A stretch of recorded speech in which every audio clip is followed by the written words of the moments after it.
হ্যাঁ হ্যাঁ, দুধ তৈরি হচ্ছে, গুড় তৈরি হচ্ছে, এভাবে জাল দেওয়া হচ্ছে।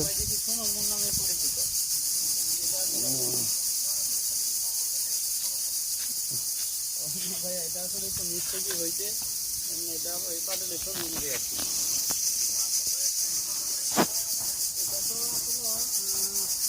মাছের গুড় তৈরি হচ্ছে, এটা আজকে আর কমপ্লিট করা যাবে না, করতে করতে কালকে পরে পরশু দিন রেডি হয়ে যাবে।